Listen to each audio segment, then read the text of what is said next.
Rwanda mu moko yacu tuvamo anyuranye kumva ko tugomba gufatanyiriza hamwe mu bumwe mu bwubahane tukubaka igihugu cyacu mu mahoro. Ikituzanye rero no kugira ngo dushake uburyo dufatanyiriza hamwe gutangira iyo nzira y'ubwiyunge, dufatanyiriza hamwe gushaka uburyo akarengane gacika mu gihugu cyacu, dufatanyiriza hamwe gushaka uburyo abanyarwanda twese tubaho mu bwisanzure mu gihugu cyacu. Victoire Ingabire est née le 3 octobre 1968 au Rwanda. Mariée et mère de 3 enfants, elle vit en exil avec sa famille depuis mars 1994 aux Pays-Bas. Présidente des Forces démocratiques unifiées, un parti d'opposition au régime actuellement au pouvoir au Rwanda, elle est engagée depuis 1997 dans une lutte démocratique et pacifique dans le but d'instaurer dans son pays, le Rwanda, un état de droit. Durant son exil, Victoire fonda plusieurs associations à vocation humanitaire, notamment pour venir en aide aux femmes réfugiées.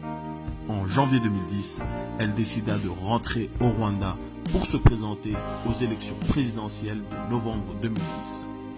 Malheureusement pour elle, le régime dirigé d'une main de fer par le président Paul Kagame ne l'entendit pas de cette oreille. Elle fut arrêtée le 14 octobre 2010 et accusée par le régime de complot visant à porter atteinte au gouvernement et de déni du génocide de 1994. Le 13 décembre 2013, Victoire fut condamnée à 15 ans de prison ferme à l'issue d'un procès politique qui, d'après des rapports de Human Rights Watch et de Amnesty International, ne s'est pas tenu dans des conditions d'une justice équitable. En 2012, Victoire fut nommée en compagnie de Bernard Ntaganda et Deo Mushayidi, 2 autres prisonniers politiques rwandais, pour le prix Sakharov du Parlement européen. Régulièrement surnommée la Aung San Suu Kyi rwandaise, dans son combat pour la démocratie et la justice au Rwanda, Victoire Ingabire réussit à mobiliser une population toujours plus croissante. Elle est devenue le symbole rwandais de la lutte pour la paix, la liberté et les droits de l'homme. En 2016, elle fut également à l'origine d'une résolution du Parlement européen condamnant la situation des droits de l'homme au Rwanda. Je vais d'abord faire comprendre les choses, que ce procès qu'on est tenté contre moi, c'est un procès politique, ce n'est pas un procès criminel, parce que je suis accusée d'être divisionniste. Pour nous, nous voyons bien que là où le régime des FPR voit le divisionnisme, pour nous, c'est le pluralisme politique. Il faut accepter la diversité de notre société et voir comment l'exploiter positivement. C'est le seul moyen de mettre fin aux violences cycliques dans notre pays. Je suis accusée d'avoir une idéologie génocidaire, c'est un crime et que tout opposant est accusé. Mais pour nous, là où le régime de Kagame voit l'idéologie génocidaire, pour nous, c'est plutôt le devoir de mémoire, la reconnaissance de toutes les victimes, parce que nous pensons que c'est le seul moyen d'arriver à une réconciliation effective dans notre pays. Je suis une fille qui rentre à la maison.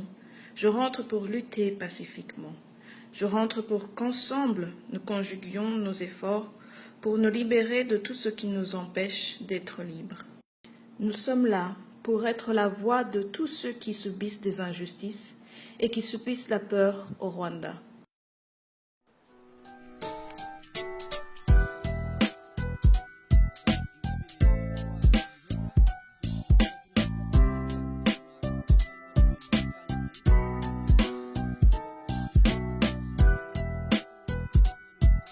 Le temps et l'histoire sont de notre côté.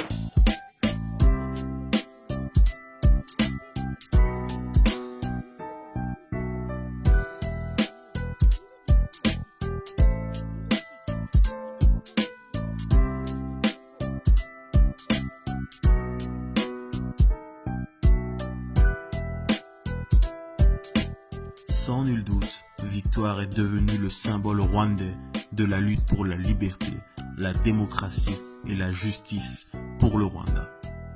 C'est un exemple clair de la grande répression dont souffrent tous ceux qui osent défier le pouvoir absolu du président Paul Kagame. Le peuple rwandais et tous ceux épris des droits de l'homme demandent à ce que Victoire Ingabire et tous les prisonniers politiques injustement incarcérés au Rwanda soient enfin libérés. Et qu'enfin advienne au Rwanda un état de droit.